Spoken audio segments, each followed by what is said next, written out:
Welcome to the Peachtree Podcast. Peachtree Learning Center is a nonprofit in Middle Tennessee dedicated to training and discipling students in all the fine arts to become excellent and skilled in order to spread the kingdom of God into the world of the arts.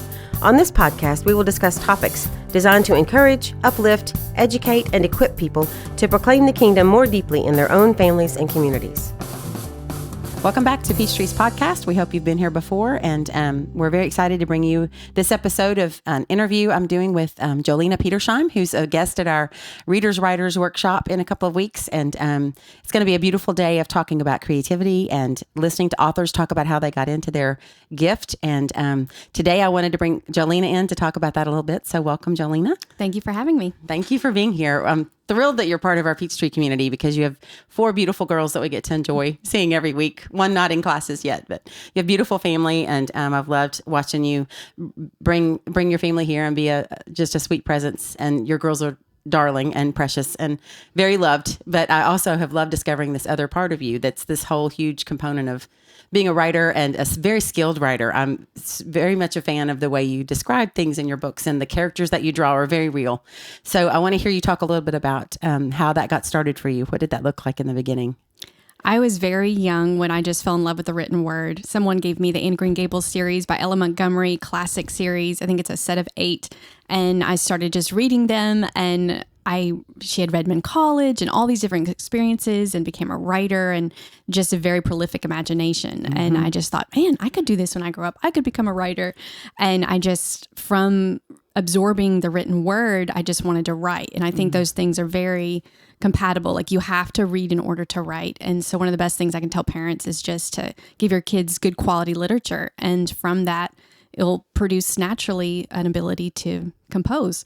And so I was probably 8, 9, and I told my parents I want to be a writer when I grow up. And they're very kind of out of the box thinkers. So they're always very supportive of my dream, even if it was not exactly like a cubicle job or something. They just thought, let's pursue this. And so they would just mostly make sure I had quality literature at my fingertips and stock up at the library. And sometimes we would take some literature back that wasn't probably good quality literature that I had scarfed up for myself, and just started reading and writing and, filling out my little journals. And then as I got older, I became part of the student newspaper at my school. And then also I volunteered with a local newspaper in my community and just was kind of their little girl who would run around and, interview people. And I had a blast doing it, and went to college, and was the first person in my family to go to college. And so that was a really neat experience, and kind of one of those things that's like, okay, let's just try this. And my parents were very supportive, even if they didn't really know what that looked like. And we, went to school, and I just loved it. Loved my professors. Double majored in English and communication arts, so a little bit of the journalism aspect.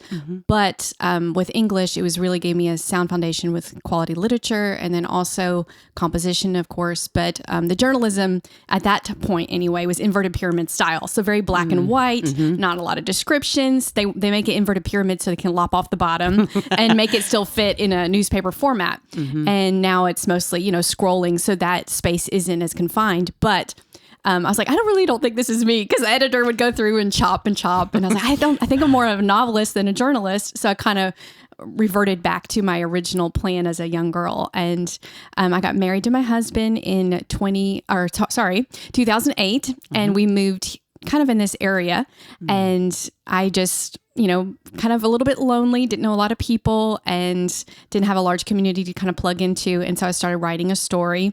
And that one I sent to my professor, who was generous enough to read it, and then said, I don't think this is quite ready. So I sobbed, put it in the drawer, started another one. And I realized, okay, I don't think I can actually quit. This is something that really I just love, and I love to be able to work on it. And I had my first daughter in 2012, and she was 3 months old when I got a 2-book contract with Tyndale House in Chicago.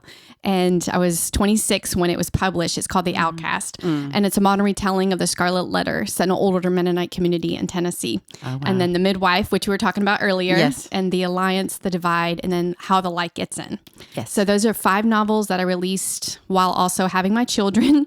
So I had 3 daughters in the course of those books being released. And then I also took a break And now I'm getting ready to finish up edits on another novel and submitting it to my agent. So it's exciting to have this gathering with Peachtree also correspond with kind of getting back in the publishing field. I didn't realize you were working on another one. We've got 2 other people coming that are about to publish books this year too. So we'll have to get into that the day y'all are here. That's exciting. We got a delivery yesterday of all the books from our local bookshop, Plenty, that are going to be offered at the table for you and Dr. Weber and Brianne. All those books came in yesterday. So we've been just smelling the book. Yes. I get so excited about this stuff. But I became a reader at a young age too. So I totally empathize with what you're saying about falling in love with the written word and being able to read good books. And that's another topic we're going to touch on that day. I think Dr. Weber's going to talk about that specifically the first hour. And address the difference between giving your children brain candy versus giving them something that's some meat and something nourishing for their brains, because there's a lot of temptation, I'll say, to give in and just give them the lowest common denominator of thought. And really what we need to be doing is helping them aspire to what you described. And not that everybody's going to be a writer, but being able to express yourself with written words or spoken words is a very important tool that I think is being eroded daily with the way we interact with each other. But that's the way God chose to communicate. So I feel like it's a very important way to communicate. And he also did it in a creative way. So the fact that you're writing novels is definitely something that carries the image of the Lord. He wrote a story for us to read. And therefore we're storytellers because we're created in his image. And I think it all takes different forms through creativity, dance, painting, writing, all these different forms. And yet it's still pointing back to the creator. It is, all of it. I read a very encouraging book by Edith Schaefer. She was Francis Schaeffer's wife, about the art. I think it's called The Art of Beauty. But she talked about even as a wife and mother in your home, bringing beauty into every space is still bearing that image out, even if you're not in a season of living out some creative specific gifts. Absolutely. Being able to just bring beauty into your home and lift your family's eyes a little bit because of it inspires them to just think that way. So how old were you when your first book was published again? 26, when it was on the shelves. Oh, that's exciting. I had a funny little goal I wrote out, like I want to, make a pie from scratch and run a marathon and have a book published by 25. And I was like, well, I'll still count it because I signed a contract when I was 25. Oh, that's so exciting. Very exciting. So what's your new book about? So my new book is, it's not contracted with a publisher at this point, but it is about actually Rugby, Tennessee. Oh, and it's a loose historical retelling from kind of Hagar's perspective and Ishmael and Isaac and just kind of the warring that takes place. Because Rugby, Tennessee, for listeners who aren't familiar, it's a living Victorian village that was established in 1882 by 1880 by Thomas Hughes. He was a prolific author himself, a lawyer, politician based in England, and he had gotten a lot of funds through publishing a book called Tom Brown's School Days. And he used that to establish this utopian society for the second sons of the established British gentry. But of course, they didn't know how to really work hard and dig in the soil and make a living for themselves. So the village ultimately imploded. But through that, being up there and staying there myself with my family, I was like, this story needs to be told. Yeah. So I'm working on finishing that up, and I really do love it. Oh, that sounds beautiful. That's what a great analogy to draw the second sons into that. That's great. It's a beautiful place. I know they do a lot of reenactments and stuff there and have some special events all year that keep that alive. But absolutely, that's a great idea for a story. I can't wait to read that. I was talking to you before we started about the midwife that I'm borrowing from my daughter and finishing before the day that gets here. And is it still in print? Is that one still available in print? That one is still available through Kindle and I think it's still in print in some areas, but it's not. Of course, if you go to like Books A Million or Barnes and Noble, because it was released in 2014, it wouldn't be like on the shelves tangibly, but it's always available through audiobook format and Kindle. Okay. I looked for it one or two places and I didn't see it in print, and I was hoping it was still around because such a beautiful story. I love the way you draw pictures with your words. It definitely comes through that way. I see them all in my head.